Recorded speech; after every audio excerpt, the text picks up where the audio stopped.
Hello, hello, hello. This is Gresh from the I Am CEO podcast, and I have a very special guest on the show today. I have Wanda Duncan of AshaLBH.com. Wanda, it's awesome to have you on the show. Hi. Thanks for having me. No problem. Super excited to have you on and hear about all the awesome things that you're doing. And before we jumped in, I want to read a little bit more about Wanda so you hear about all those awesome things I was referencing before.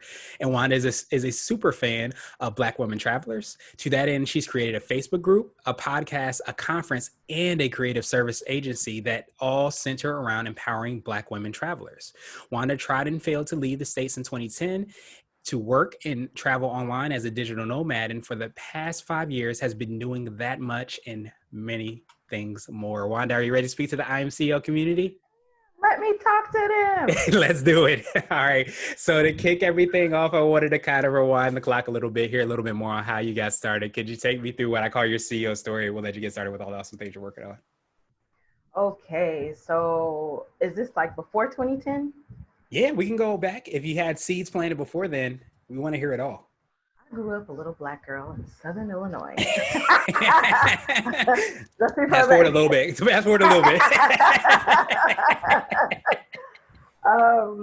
what happened was I was working at CNN in Atlanta at the headquarters, and things were not gelling. I was getting cut on that glass ceiling, so to speak. And so I left. I said, this is not for me. There's something else that I could do. And I went to go do some nonprofit work in El Salvador. I stayed there for 6 months. This was in 2010. And then I was like, I'm kind of making things work here. If I can make things work anywhere, I want to go to my first love, Jamaica. Jamaica was the first country I'd gone to abroad, so to speak. A lot of Black people like start with Caribbean because this was like the cruise attainable, right? Right. So I did that, and I was in Jamaica for about 3 months, and then I got to that moment, and the truth-telling moment, where it was like I had enough money to extend my visa or enough money to change my flight fee, the flight fee, yeah. So I buckled, and I was like, I guess I'll go back to Atlanta. And then I spent some years there trying to keep myself entertained, essentially working on some other stuff I was happy to work on, but like it just wasn't fulfilling because Atlanta wasn't for me, Gresh. Yeah. So I took off, and I focused myself and said, I'm leaving. I'm going to do it way better than I did it the first time. The first time, like, I just took too much luggage. Like, I had my condo I hadn't rented out. I had a storage unit. It was just like disastrous. Right. So I learned from that, and I've been traveling it's coming up on 5 years now. It's been about 4.5 years that I've been exploring my world, exploring myself, exploring my talents, pushing myself, and it's been amazing. Yeah, I absolutely love that, and I appreciate you kind of expounding upon that and speeding up from the boring, the little Black girl and going into all the awesome things that you're doing. But I think so many times I appreciate you for, obviously so many times we have those I guess moments in our life where we have that kind of lasting impression or lasting experience. And so many times we have to go back to, whether it be Atlanta or go back to DC or whatever that might be. But so many times we don't really ever kind of go back to what that experience was. We automatically think that that's not possible, that's a fairy tale, and we tell us so many of those things. But I love the fact that you turned back around and said, okay, not only am I going to do it again, I'm going to do it on a even bigger and better level, and I'm going to help so many other people out as far as like doing that as well. So I wanted to hear a little bit more on what we can find on your site and all the awesome things you're doing, the podcast and the conference and all those things on how you're empowering these Black women travelers. So what had happened was I'm out, and it's glorious being out. Like, I feel lighter in my spirit, and I'm traveling through Europe mostly, doing a little bit of house sitting. And then I say, I want to meet with other digital nomads, and that's people who primarily work online and they're location independent. So they travel how they want to travel, where they want to travel, when they want to travel. So I went to Vietnam, and I see some Black folks a little bit. I go to Chiang Mai, Thailand. I see a few more a lot of Black people love Chiang Mai. That's another like gateway to travel in Asia.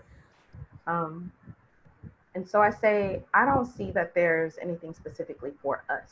And I would like to have that. I would like to have a group specifically for Black women digital nomads. And then I tacked on entrepreneur because like there are a lot of teachers. Teaching is also in like the low hanging fruit, so to speak, when it comes to being able to be location independent, a way to earn money and travel how you want. A lot of the kids, like our other companies, are in China. A lot of the children are Chinese. So I created the group and I wasn't selling anything. You know, in Facebook groups, usually it's like a leader and they have their products and they're coaching or consulting or whatever it is. And so it just kind of sat there for a while. Well, what ended up happening was I said I want to get deeper in these conversations. The intro posts or the occasional question here and there is not enough. So I started the podcast, and it started with a lot of the members of that group. And then I moved on from the group to Twitter, and I found all these really dope Black women travelers from everywhere. My group is like primarily Americans. So I was finding folks from the UK, all over the continent, Africa. And the thing I loved about them was that if there was an opportunity that popped up on Twitter, they wouldn't just be like, hey, I do this. They'd be like, hey, I do this. But then there's like 10 of my other homegirls who also do this. And I was like, y'all are my people. There Like, you go, my tribe. exactly. As entrepreneurs, like it's really difficult a lot of times to get that word of mouth out. Everybody knows, like generally speaking, your friends and family aren't going to support you. That's just like, for whatever reason, not what they do.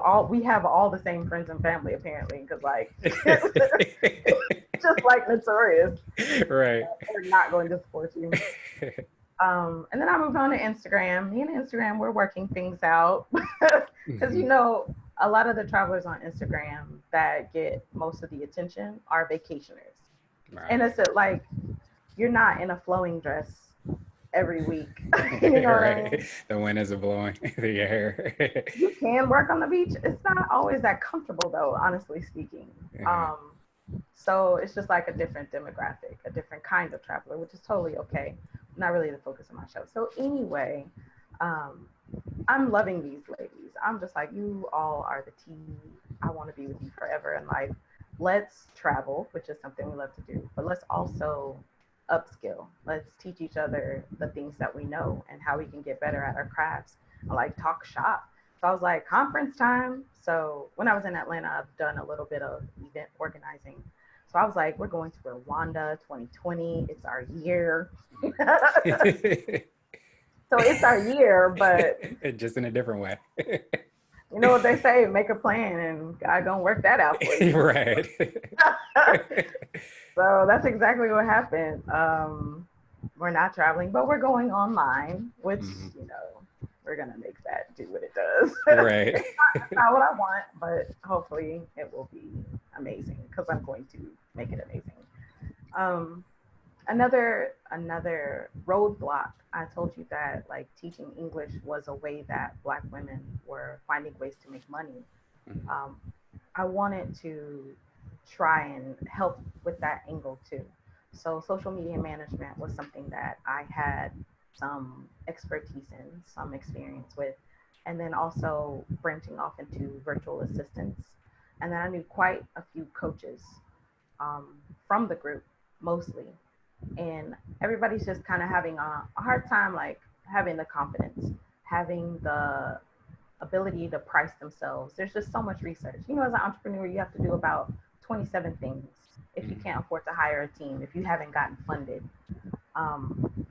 or just trying to do like 2 or 3 things really well. So what I wanted to do was bring us together under an umbrella and be able to offer our services and share the work essentially. So that's where the creative services agency comes from, Asha Live Breathe Heal. Nice. Well, I definitely, again, appreciate you for, obviously one of my buddies from college, actually, he's in Japan, and I forgot what part of Japan. I went to go visit him, but that he's teaching English. That was his gateway of how he got to get there. And sometimes, as you said, we sometimes don't see the different opportunities that are presented when we go with it. But again, when you hear somebody that, oh, they're doing social media management, they're doing this, they're doing that while they're being a digital nomad, it creates a whole entire, I think, different experience definition on what it means to do that, what it means to travel, what it means to kind of be that digital nomad. So I appreciate you for doing that and creating all the opportunities for that to happen. Thank you. I appreciate that. No problem at all. And so I wanted to ask you now for what I call your secret sauce. And this could be for you personally, other things that you have kind of in the fire, but what would you feel would be the thing that you think sets you apart and makes you unique? It is being able to tune into myself and be flexible with that, because the Wanda I was an hour ago is not the Wanda I was yesterday. Like, I've gone through a whole transformation. Like, literally, I was just like, oh, I'm doing everything wrong. I got to shift my focus. So being able to tune into myself and that focus and consistency for the podcast, I started it last year, July. I put out an episode every single week for the last year. Um, and I'm about to launch episode 60 coming up on Sunday. I didn't even know Congrats. the day. My thank you, but yeah. But it's just like it's what gives me life. So being able to tune into myself and focus on the things that I want to do, the entrepreneur that I want to be, not necessarily playing all the games that are out there to play, with the algorithms and the hashtags and like all of that, being on every single platform, having a presence. For me, it's not necessarily about that, but where I do show up, I'm trying to show up strong, and being able to focus on that and being consistent as well. So that's my sauce. Nice. I love that. And I think so many times, again, we always look outward for the answers, but often we forget that the answers are often within. And often when we get those answers outside, I often say we'll run a race that isn't our race, and you can't win a race if it's not your race at all. So to get those answers, to understand what your race is, you have to look within and then start to execute based off of that. And once you start to kind of create your own path, create your own way, then you realize there's really no competition, so to speak. You're only kind of in competition with yourself to be your best self and to execute as best as you can. So that's why I love everything about what you said, because we often forget that when we see, oh, you need to do this or you need to do that, and we lose focus on what we should be actually doing. Mm-hmm. All of that plus some. Yes, All yes, right, yes. in the bag of chips, absolutely. And I wanted to switch gears a little bit, and I wanted to ask you for what I call a CEO hack. So this could be like an app, a book, or a habit that you have, but what's something that makes you more effective and efficient? I would say again, like the tuning into myself part. If I'm happy, if I'm joyful, if I'm loving the things that I'm doing every day, then I'm able to show up. And it sounds very simple, but I think sometimes it's very hard for people to be with themselves. Just the other day, I was having one of those moments. I told you I went through a transformation. I was just like, I'm doing everything wrong for who I am right now. So that's what I would say is just staying hip to that and doing the things that I need to do and understanding when I need something different. People have like their morning routines and stuff like that. I'm not really that kind of person, but I do have some practices. Like lately, I've been going for acupuncture once a week, Mm. and I'm in Malaysia, so like, I mean, actually there's acupuncture pretty much everywhere now, I guess. But there's a heavy Chinese population here. Traditional Chinese medicine is practiced. So I do acupuncture. I take advantage of that. Um, Beach therapy.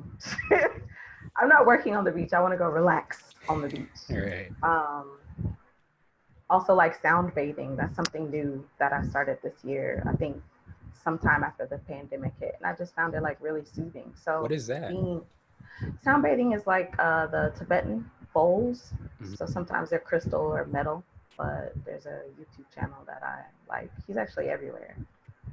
I was looking for a Black woman, but I couldn't find one.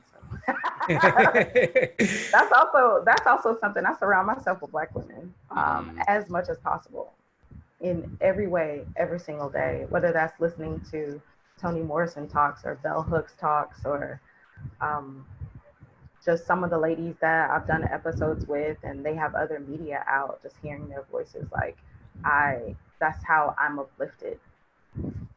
Yeah, no, I definitely appreciate that because your what to say your environment will determine your altitude, and you have to make sure you're surrounding yourself around that environment in order to do that. And I love those kind of hacks as well. Do you find that when you went back, to the job after you felt like you didn't necessarily want to leave, but didn't necessarily have that plan of action, were those some of the things that you took to be able to give you that clarity as far as like, this is what I want to do and this is how it's going to make it happen? With those kind of finding yourself exercises, those exercises you just talked about, were those the ones that led you to where you are now? You said when I went back to the job. When you went to on the trip and then you felt like you didn't want to come back, but you came back and then you set up a plan for you Oh, to take that next step. Was that opportunity to provide that clarity for you? think I had a bigger shift the first time that I left. The first time that I left, I was like in my condo, I was on my bed in my bedroom. And I remember this really big moment of just like looking around and I'm crying Mm. because transition is ugly. And so I'm crying and I'm like, I don't want any of this. I'm looking around at all the stuff that I have and I was like, I don't want any of this. I'm ready to let all of this go. Um, so that was a bigger shift. The second time that I left, it wasn't as big, I guess, because I had already experienced that. There's still the process of letting go. Right. So I think that's part of my process then was that release. Because we have our stuff, and of course they're like the the dope fits I didn't wear because I was saving it for a special occasion. Right.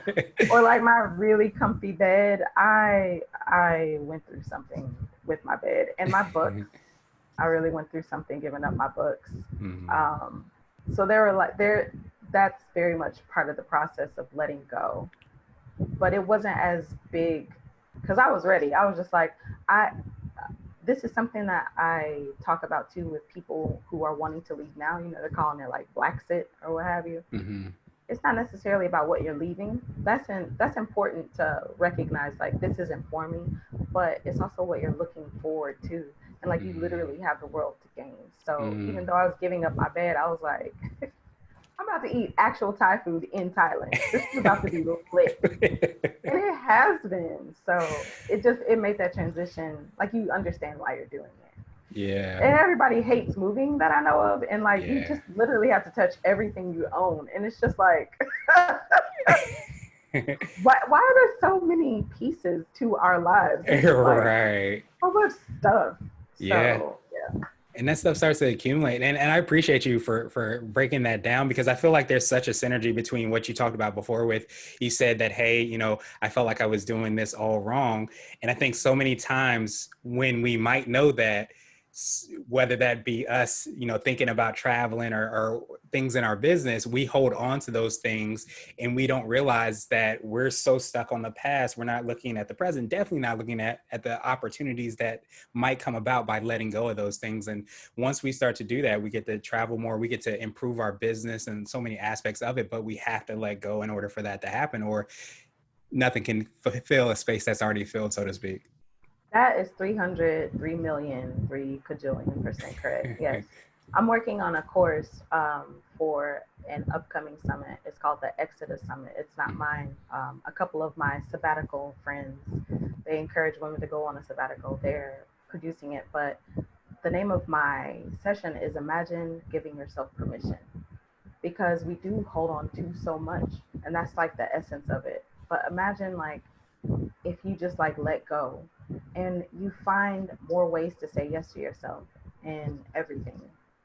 If you start saying yes, you say, yes, I want to do this. Okay, well, oh, yes, I want to do that. Like, I don't have to save this for a special occasion. I can have lobster once a week if I want it because I've created a business that can provide that kind of lifestyle for me.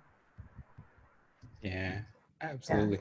And so many times we forget that we have the power kind of within us to kind of set that standard or create that life. I always say, like, a lot of times be that artist, so to speak, and create the life that we hope to see. So would you consider that to be like what I call your secret sauce? The thing might be a piece of advice or a word of wisdom you would give your younger business self is really to have that permission within you to say, yes, you can do this, or yes, you can do that, permission to try, permission to fail, permission to succeed, all of those different things that might kind of block us from where we could be. It I don't think that Black people are programmed for risk, Mm, and understandably so. So, giving yourself permission to take a risk, giving yourself the bandwidth and the runway. Part of my runway was like financial, because that's like huge for me. I don't have nobody I could call to ask for nothing, right? So that was part of me taking care of myself. And it's just like, you're doing it. You know how to do this. You know how to manage. You know how to create. You just need to be consistent. You just need to continue to expand. Stop being satisfied with a certain level just because 10 years ago you would have been satisfied with that level. mm, It's a whole new you, baby. You got to keep reaching, you know. yeah. So I think that that's what I would say. There are times where I stayed too long. I think we all have those relationships, right? Where we stay a little Mm, too long. mm, um, but I was like you were saying before, just attached to where I was at the moment, or fearful of moving on to that next and reaching for that next. And so that's just very much part of the hack, part of the what I would tell my younger business self. Just like, don't be afraid to let go, continue to reach, because you got you. Like, you are the magic. yeah. Absolutely. And I think when you have that mentality, as you talked about, I appreciate you bringing that culture aspect in, because I think so many times we don't realize sometimes, and I talked about that environment piece, sometimes that environment piece can sometimes not allow you to reach the heights that you could reach because everyone around you doesn't have that appetite for risk. And all of a sudden you don't have that appetite. And maybe you are taking a step a little bit further than everybody else. But again, you have to kind of understand that maybe you could go so much farther. And once you get farther, you have to go even farther and continue to kind of progress from there. And I think that's something that's not talked about enough and not a reality enough as well, too. So I appreciate you obviously doing that and representing that and reminding us of that as well. So I wanted to ask you now for what I call my absolute favorite question, which is the definition of what it means to be a CEO. And I know you touched on this a little bit. We're hoping to have different quote unquote CEOs on the show. So Wanda, what does being a CEO mean to you?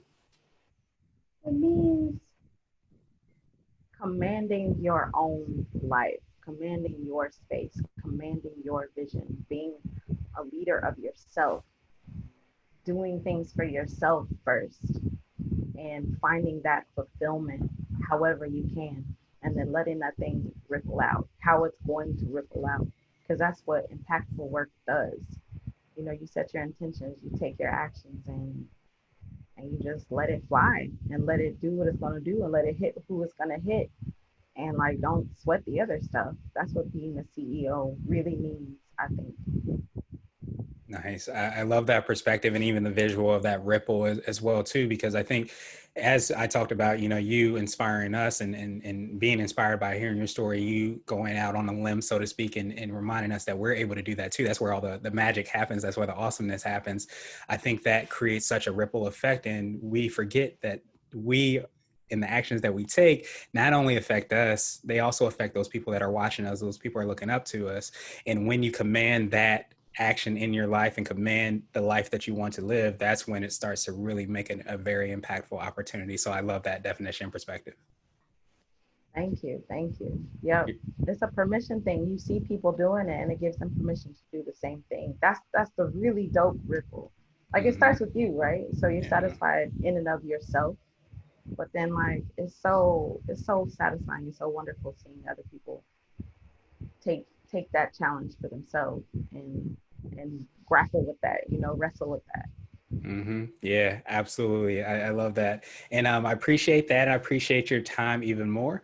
What I wanted to do is pass you the mic, so to speak, just to see if there's anything additional you can let our readers and listeners know. And of course, how best they can get a hold of you, find out about the course, the podcast, and all the awesome things that you're working All right, y'all got a pen and paper because on. first of all, these titles are long. All right.